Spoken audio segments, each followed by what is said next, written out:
global economics, international business, and business formations, how to start a business and hope maybe even start an international business.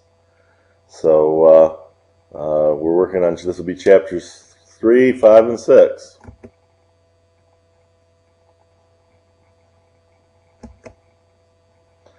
Well, first thing we're going to start off with is some terms that we need to learn.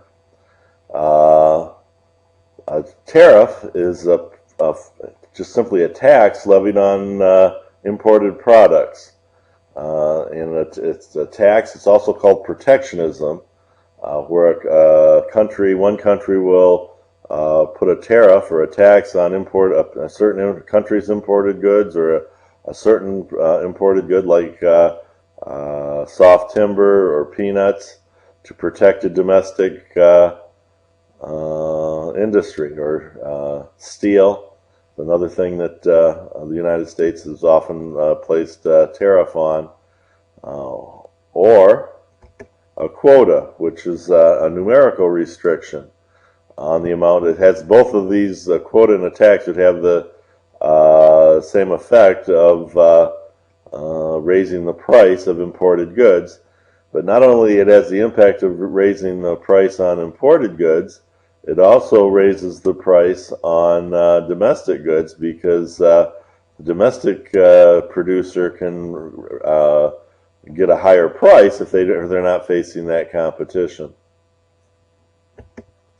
An embargo is a complete ban on imported goods of products, and actually an embargo can be an act of war.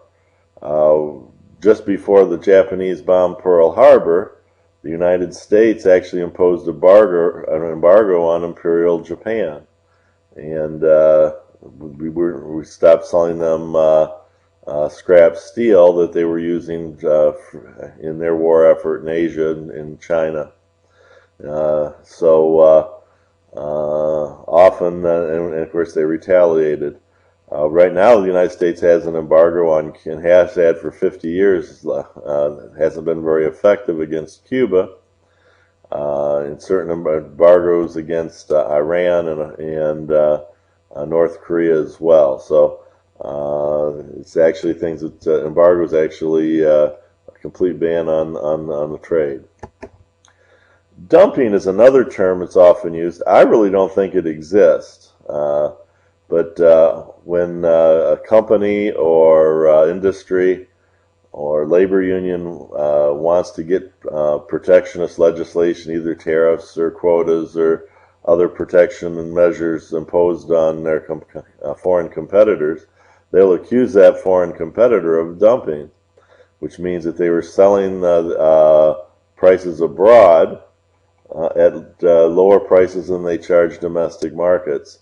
The theory behind that is, well, they'll come in with to the United States with steel and sell it at a very low price, put all the domestic steel manufacturers out of business, and then raise the price and injure the consumers of steel, because then they can, after they've eliminated all the domestic producers, then they can raise the price for what they want. Well, if you believe in the theory of dumping, that third step never occurs. I've never seen where the prices of the domestic competition has been eliminated through higher prices or through lower prices, and then the foreign competitor then decided just they can raise the price of their good with impunity. If anybody can injure competition, it's the United States with its $16 trillion annual economy. We're the big fish, so we're the ones in the United States that actually, but it's not dumping either. We're just more efficient. Our farmers are more efficient, have a lot huge equipment, farming hundreds of acres, and a small farmer in a small economy can't compete with American farmers. Well, the Japanese specialized in steel, producing steel most efficiently. They invested in efficient plants, and the American plants were much older, and so that's actually efficiency that has occurred. Well, there's an absolute advantage when a country can produce a product at a lower cost than any other country can. Well, perhaps the Japanese in steel have earned that absolute advantage.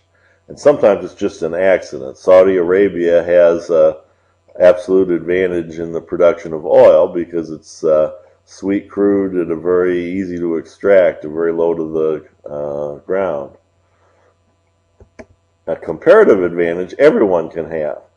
Every country, even the most poor, can produce some goods more efficiently than they can produce other products. And then, instead of trying to produce everything that the country needs, they can specialize in products that they can produce the most efficiently and trade for others. So even the poorest countries can take advantage of free trade and help themselves.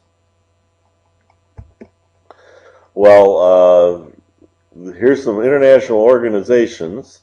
All three of them actually, at least the forefront of the WTO, which is the World Trade Organization, all started just after World War II. GATT was the forerunner of the World Trade Organization, but the World Trade Organization actually now has some judicial powers to mediate trade disputes and actually impose penalties when countries violate what they've agreed to do with protection legislation.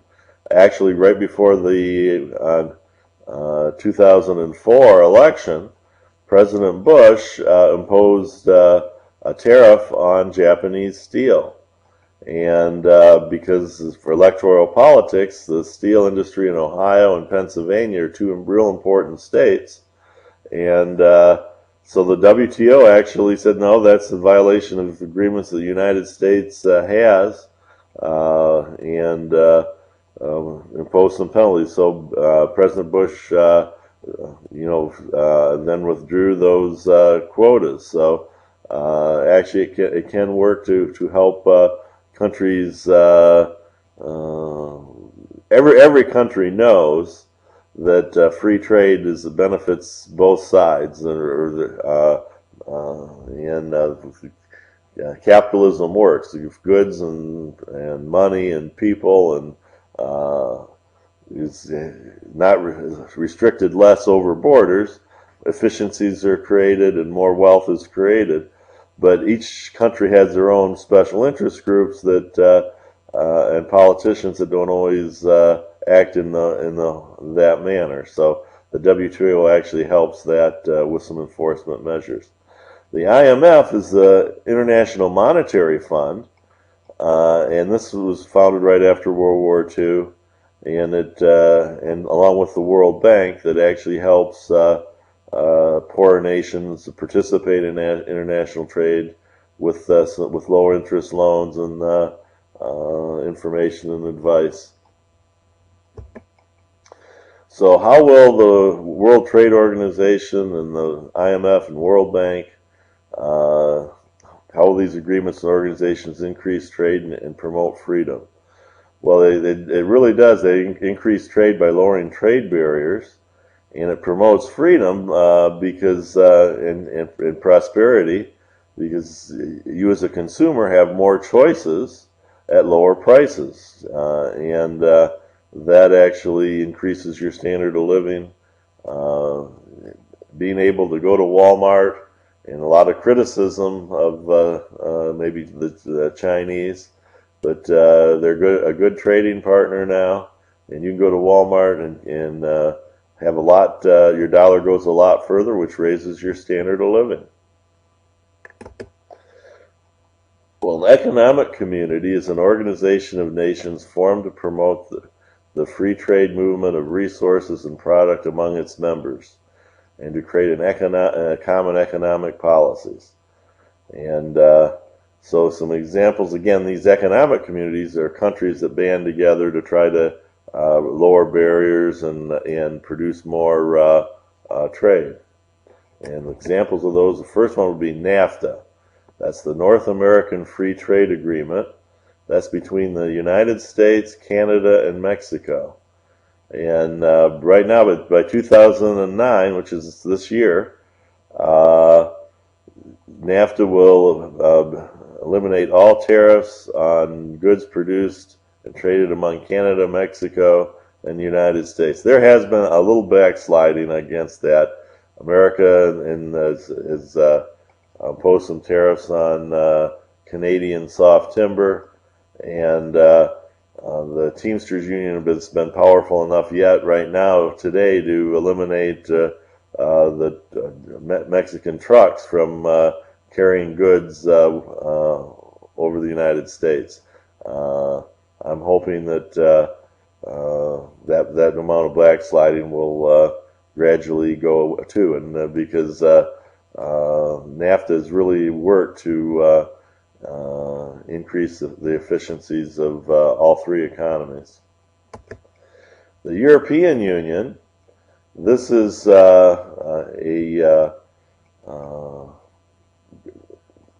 probably the strongest economic community there is. In fact, they even now have a common currency called the euro. And the European Union is trying to become as efficient as they haven't quite made it as the United States. But when I came from Michigan to Ohio, I didn't have to petition any government in either Michigan or Ohio. I just accepted a position at Owens Community College, bought a home, and started teaching. So so people and capital and goods can move across Ohio and Michigan without any interference from government, and that's what the European Union would eventually like to get. They'd like to be the United States of Europe. AFTA is the ASEAN, which is what AFTA stands for, is the Association of Southeast Asian Nations Free Trade Area. And this is, you don't have to memorize all these nations, or the 25 or so nations, even they're thinking of adding other nations to the European Union. So as far as memorizing the nations that are involved in these economic communities, you don't need to know that. You need to know what an economic community is, and NAFTA, you should probably know that that's the United States, Mexico, and Canada. Levels of international involvement in how you can get started. Well, often a company will start their international business or global business is in exporting. In fact, they might even be indirect exporters without even knowing it. Let's say if a small manufacturer in Northwest Ohio that supports the auto industries, like the Budd Company here, they produce a part that goes into the Ford F-150s, and the Ford ships those to Japan and sells them. Well, that part that was right here built by the Budd Company, Budd Company then becomes an indirect exporter. They benefit from international trade, but maybe they're not even aware of it. They probably are. Then the direct exporting would be putting goods on a container and shipping it overseas. Well, that's the lowest involvement, and this is the kind of comes with the lowest risk, because if you don't get paid for your goods as an exporter, you stop sending them, and you just risk the goods that you've sent. As your involvement increases, so does your risk, and of course, as risk increases, maybe so does your chances of profitability as well. You can license your goods and have foreign producers produce things and under license. When I lived in Korea, right across the street from my apartment in Mapo-gu, Seoul, Korea, there was a Wendy's, It's amazing that in Columbus, Ohio, Dave Thomas had licensed Wendy's in Korea. So it's I could have my Wendy's burger. And overseas marketing, this would be when you actually would have some employees involved yourself. Either you'd hire a foreign international, or you could bring an expatriate of your country overseas and do the marketing. Other ways of getting involved in international business would be some joint ventures where you combine foreign production and marketing, or outsourcing, and even putting your own plant and equipment in an international setting. Advantages that you might be seeking to go by deciding to go international would be to respond to global competitors,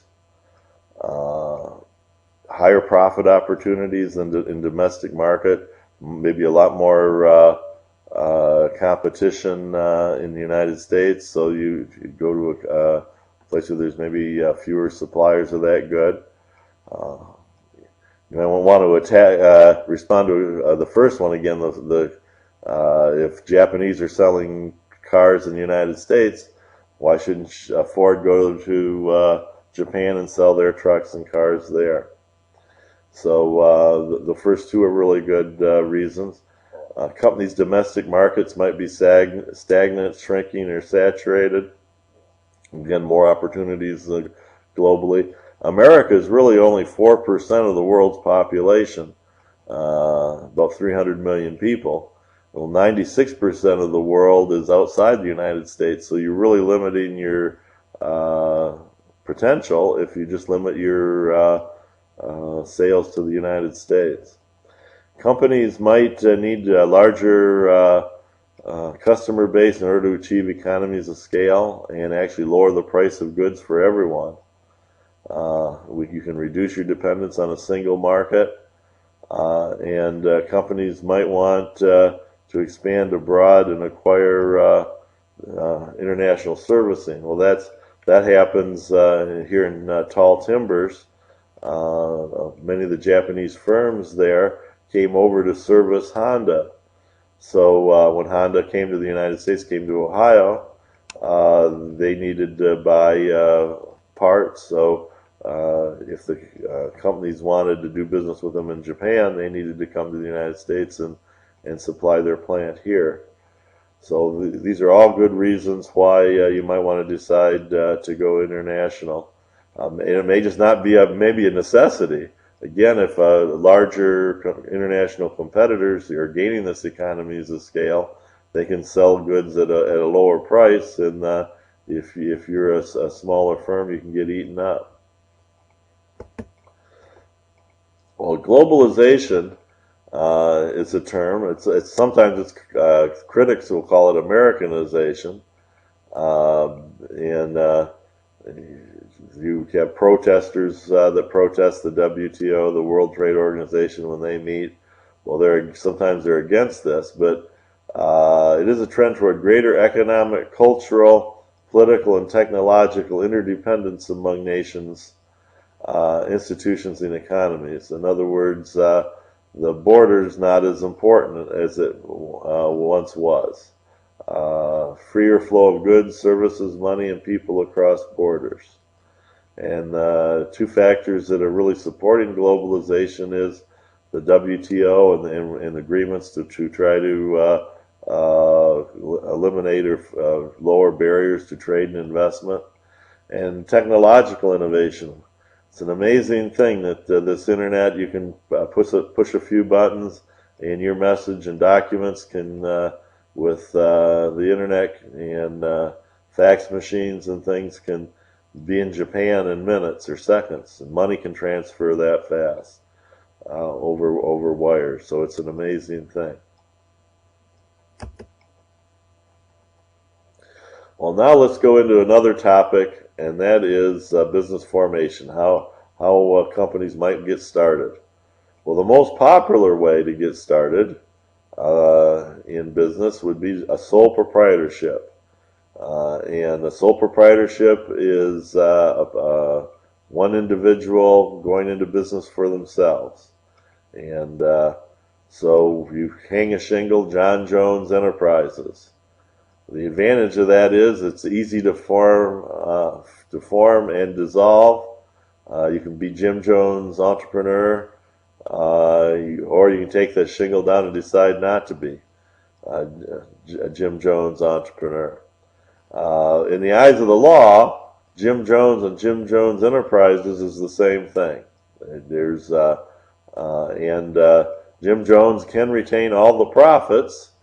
And the number one reason that Jim Jones or individuals go into their business for themselves is they get to make their own decisions, ownership, flexibility.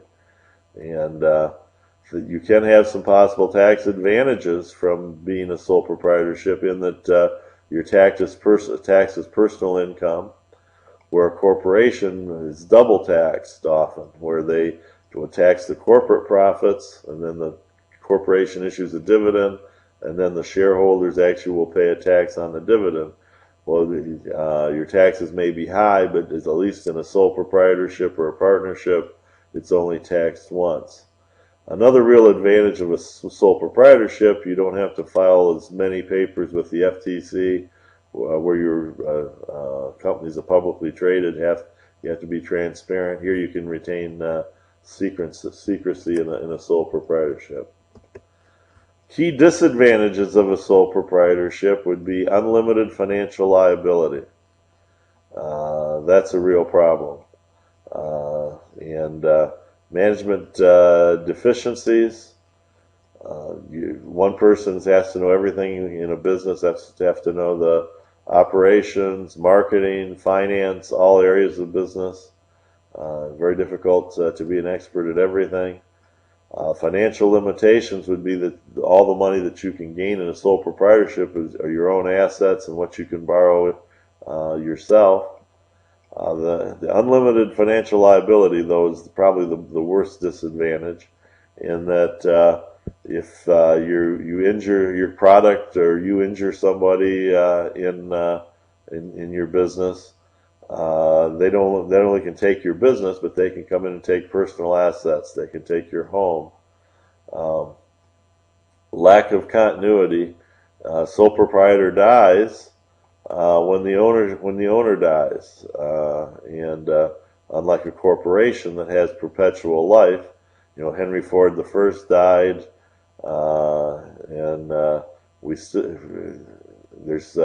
and Henry Ford II died, and Ford Motor Company is still here. So it's more difficult for a small business and to hire employees. The most talented people probably want the security of a larger enterprise. The advantages of a partnership would be, again, ease of formation. Now you have one or more partners, hopefully with some complementary management skills, some specializations. We got expanded financial capacity. Now you got more than just one person adding money to the enterprise, so you can raise more capital. Again, you can retain profits and among the partners. And there's you're only taxed once on the income. Disadvantage, you still have now the partners can all be sued or liable for as individuals. And not only that, your partner can obligate you without even your knowledge into liabilities and obligations. And that can cause interpersonal conflicts. When you're a sole proprietorship, you can do it your way. Now you have others. One partner dies, then the partnership has to be reformed. There is some things, this is a BUS 101 is a pretty simple thing to go on what is sole proprietorship and partnership and advantages and disadvantages. There's attorneys and business startup people that can actually mitigate some of this things. This agreements can be made for this lack of continuity in partnerships. The life insurance can be bought, possibly to pay the dependents of a partner when they die. And insurance actually can help with the unlimited financial liability. You can buy product liability insurance, so that's some things that can be done. And very complex dissolutions of partnerships, because now you've got that interpersonal conflicts. Often that's the reason for the dissolution. Who put what in? What's it worth now? And all that has to be resolved in a dissolution. Corporations have the real advantage of limiting financial liability. That's the key advantage here.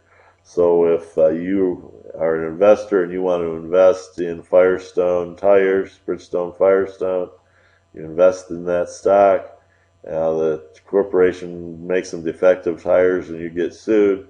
Well, you can lose all the money that you put in the stock, but they can't come for other assets. So that's what they're talking about. You own those shares, so you can lose the total value of the shares, but they can't come and get other assets. Specialized management. This is really in higher expanded financial capacity, because you can go into public markets and sell stocks and bonds. You can attract better specialized management and higher skilled people, possibly in larger scale corporations. Very hard for a sole proprietor to specialize in a billing clerk, where possibly a large corporation can have that scale of specialization.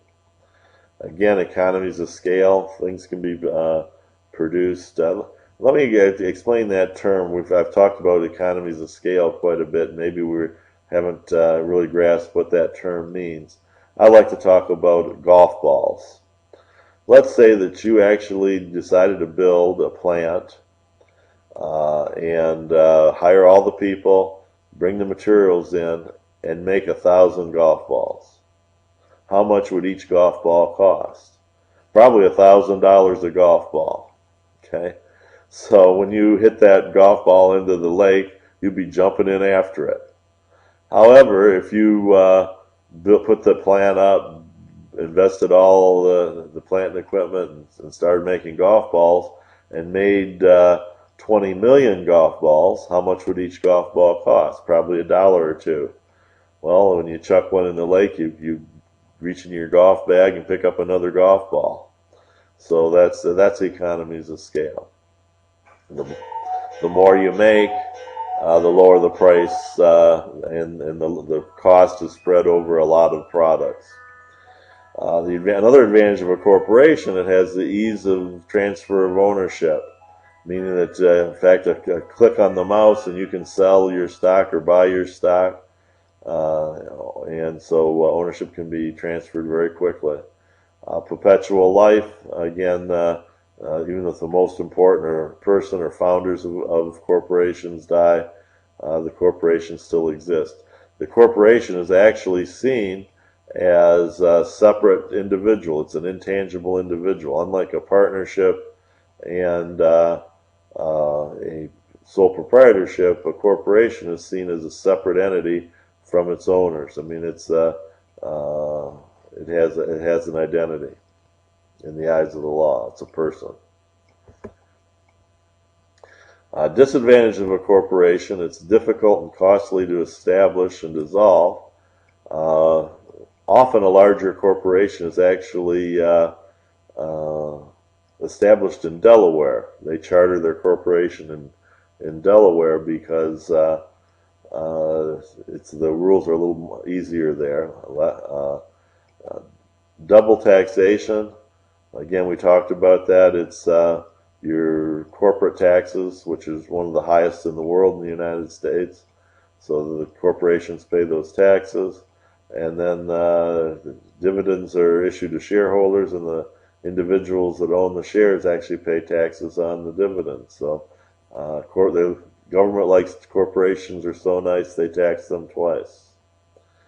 Legal restrictions, government regulations that affect corporations and large corporations. There's more legal restrictions on corporations.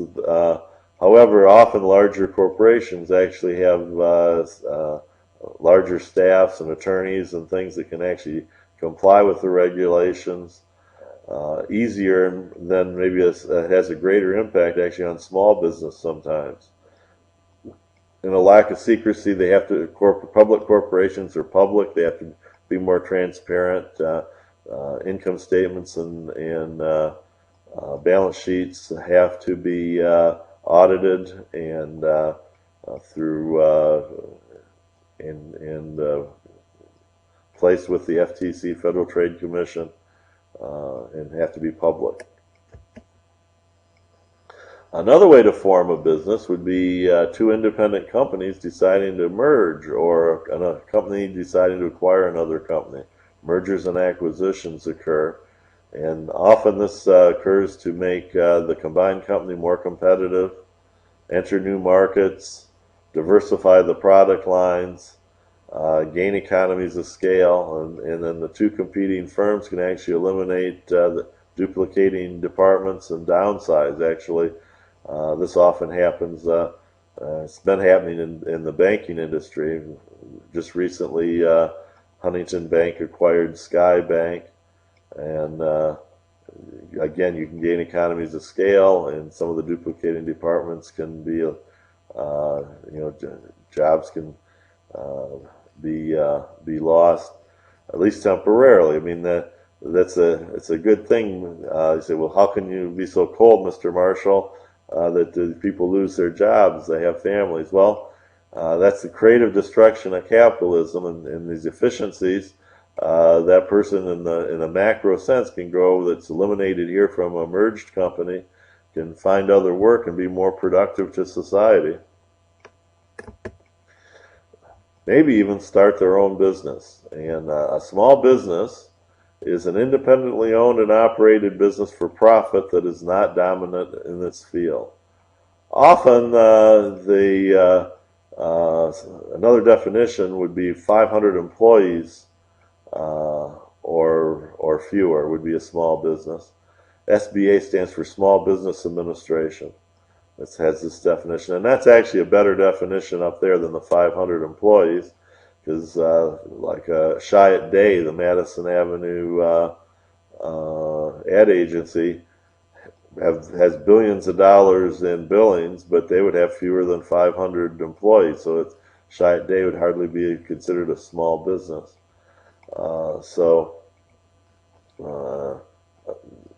That's what a small business is, and why they're important to the American economy. They're terrific, very important. Small business produces 2.5 times as many inventions as large firms, and so they're very innovative. In fact, Apple computers started in the Steve Wozniak's mother's garage, and Steve Jobs and Steve Wozniak started Apple computers with $500. And so one of the advantages of a small business is it can grow into a big business. Small businesses are really creating almost all the jobs, and where large companies are continuing to downsize and get more efficient. Small business can create competition for large businesses and make large business react to customer needs more. They also fill niches where things that wouldn't be profitable for a large company to do. I like real maple syrup. Well, the mass-produced syrup, they call it maple syrup, but it doesn't come near a tree. It's sugar water. Well, that's what Log Cabin and Mr. Butterworth is. Well, if you want real maple syrup that is tapped from maple trees, only a small business really can do that. And that's fill specific needs that a large corporation really couldn't do. Supply goods and services to large companies, making the larger company more efficient. This is what these auto suppliers in Northwest Ohio have done. They've made the big three more efficient for years by, obviously they would, because if the GM or Ford or Chrysler or Toyota could make the products themselves, they would, but they can subcontract them to smaller firms and buy the parts that they need. Well, why might you want to become an entrepreneur, and what are some of the characteristics? How can you be a successful small business owner or an entrepreneur? Well, you need to have an internal locus of control. You have to believe that success and failure depends on you. It doesn't depend on anything else.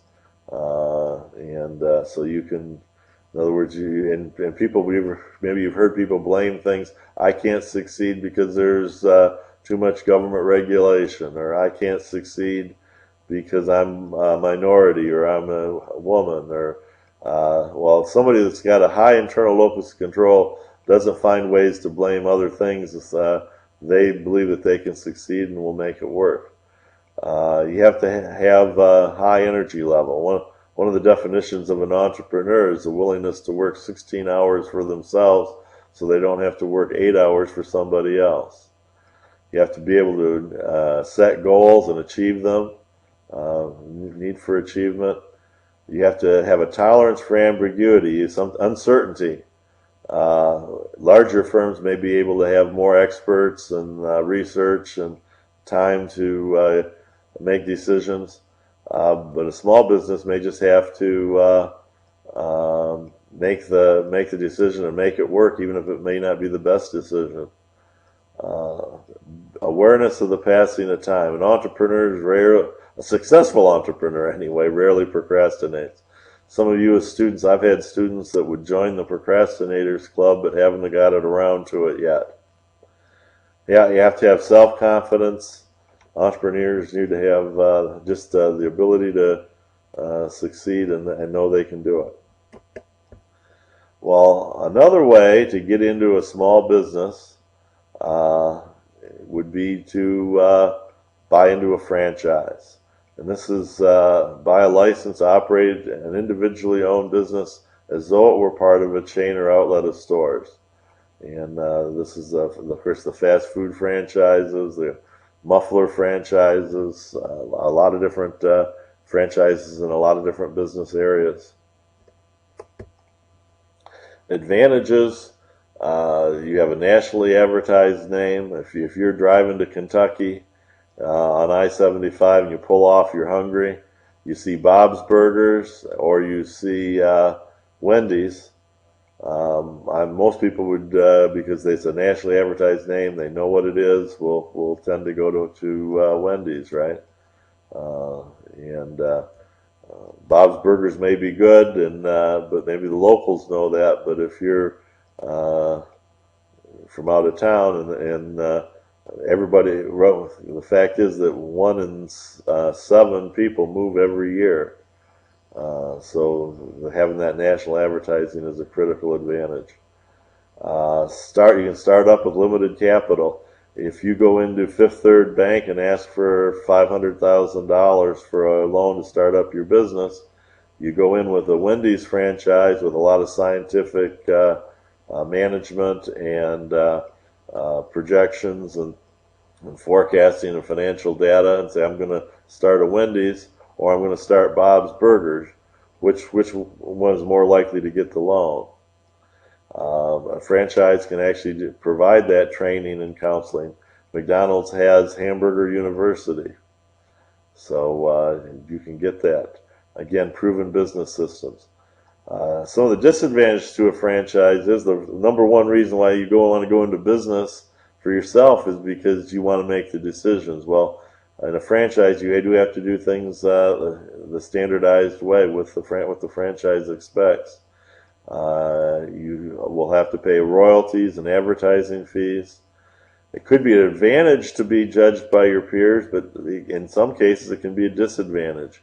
Best Western hotel chain was a franchise that 10, 15 years ago had some real problems. They were in their hotels were older, not remodeled. Some of them were in bad neighborhoods.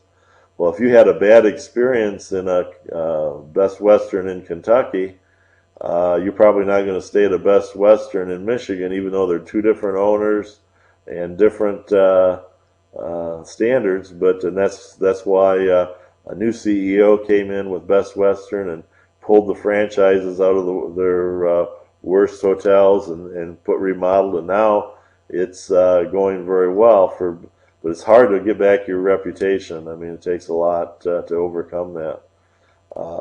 Oversaturation of a franchise. I think sometimes they put up too many. Subway, I think, is a classic of this. You can a very few you go very few places and find a Subway, a few hundred yards away from each other.